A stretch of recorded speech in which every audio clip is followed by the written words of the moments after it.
আসসালামু আলাইকুম বন্ধুরা, পুতুলের আবার নতুন গল্প নিয়ে চলে আসলাম। তাহলে দেখো আজকের গল্পে কি হয়। এখানে তো ফাতেমার মা চলে এসেছে তাদের বাড়ি থেকে। এসে এখানে রিনার সঙ্গে অনেক গল্প করছে। রিনা তো ফাতেমার মার ননদ, আর তার মানে ফাতেমার ফুপি। সবাই তো জেনে গেছো যারা যারা আমার ভিডিও দেখছো। এখানে তো অনেক গল্প হচ্ছে সবাই মিলে, আর এইদিকে তো টুম্পা আর রিয়া মিলে অনেক খেলা করছে। তাহলে দেখো আজকের গল্পে কি হয়। এই খরগোশটা কত সুন্দর, তাই না রে রিয়া?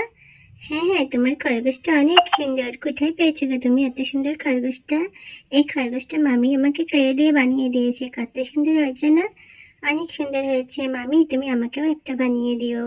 ও মামি, ও মামি, এই খরগোশের মতো খরগোশ তুমি আমাকে একটা বানিয়ে দিও তো। ঠিক আছে টুম্পা, আমার ভালোই ভালো বেবি হয়ে যাক, তখন তোমাকে আমি বানিয়ে দেব রিয়াকে। আচ্ছা ঠিক আছে, তোমার বাবু হয়ে গেলে তখন কিন্তু বানাতে ভুলো না, আমাকে কিন্তু বানিয়ে দিও। ঠিক আছে সোনা, আমি তোমাকে ঠিক বানিয়ে দেব।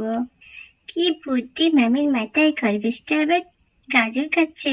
কি ভালো লাগছে আমার দেখতে, মনে হচ্ছে সত্যিকারের গাজর। গাজরটা দেখে আমারই খেতে ইচ্ছে করছে। এই, তুই কি আমার বন্ধু হবে? হ্যাঁ, হবে বন্ধু।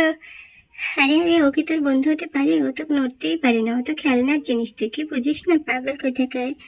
না না, আমি সবই বুঝি। ঠিক আছে টুম্পা, তুমি থাকো, আমি চলে গেলাম। এই বলে তো রিয়া বাড়ি থেকে চলে গেল।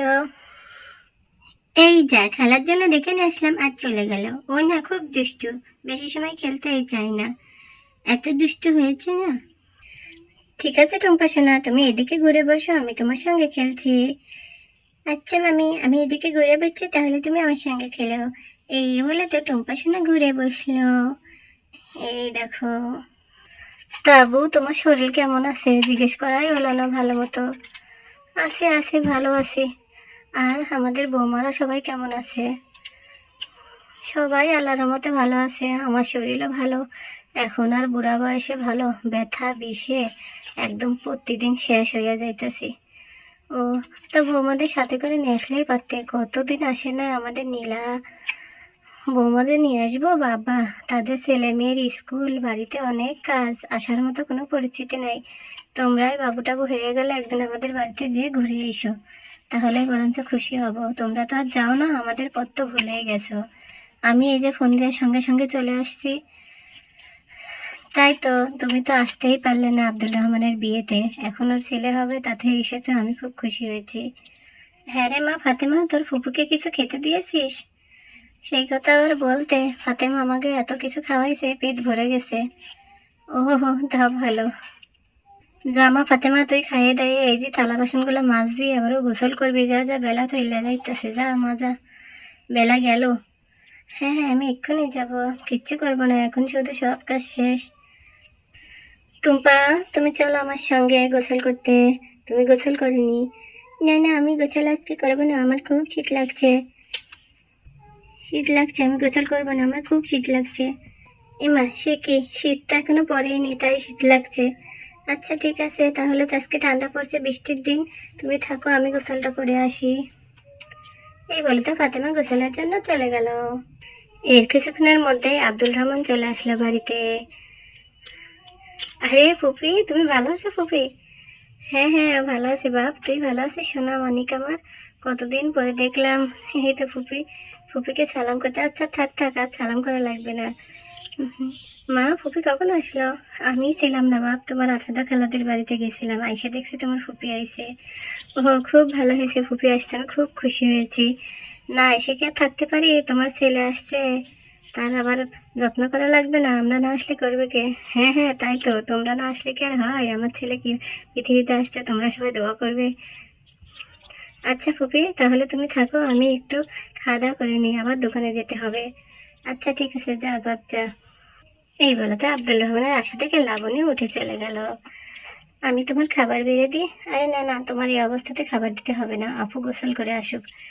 আরে তোমরা আমাকে দেখছি কিছুই করতে দিচ্ছে না, খাবারটা দিতে কি দেরি হবে নাকি? আমি দিয়ে দিই, নিয়ে আসছি। এই বলে তো লাবণী রান্নাঘরের দিকে আব্দুল রহমানের জন্য খাবার আনতে যায়। এই বলে তো লাবণী রান্নাঘরের দিকে চলে আসলো, এসে রাইস কুকারে ভাত বাড়তে আসলো। পিঠটা কেমন ব্যথা ব্যথা করছে, ভালো লাগছে না। লাবণীর হঠাৎ করে পেটে ব্যথা শুরু হয়ে গেল। খুবই খারাপ লাগছে, কি হবে, আমি কি বলবো? এখনো তো ভাত খাইনি। সময় তো আসে এখনো 7 দিন, কিন্তু কি হচ্ছে আমি তো কিছু বুঝতে পারছি না। বাবারে, আহ আমার অনেক ব্যথা করছে পেটের মধ্যে। এটা তো টুম্পা সোনা দেখে ফেলে। হ্যাঁ হ্যাঁ, মামির কি হয়েছে? ও মামি তোমার কি হলো? মামির কি হলো? মামি তো ব্যথায় ছটফট করছে, দেখি সবাইকে খবর দিয়ে দিই। ও নানু নানু, শিগগিরই চলো, মামি কেমন করছে, মামি পেটে ব্যথা করছে, মামি রান্নাঘরে গোল পাচ্ছে, দেখো দেখো চলো। ও মা, সে কি হলো এক মুহূর্তের মধ্যে বৌমার? দেখি দেখি দেখি দেখি, আব্দুল রহমান শিগগিরই আয়, সবাই শিগগিরই চলো, সবার বৌমার কি হলো? এই বলে তো সবাই ছুটে গেল রান্নাঘরের দিকে। ও বৌমা, ওঠো ওঠো মা, ব্যথা করছে পেটের মধ্যে। হ্যাঁ মা, অনেক ব্যথা করছে। আচ্ছা ঠিক আছে, দেখছি, দাঁড়াও। এই বলে তো লাবণীকে নিয়ে এসে এখানে রেখে দিল, কাপড়ের ব্যাগটা খুলে দিল। এই যে, এখানে সব খোলা থাক।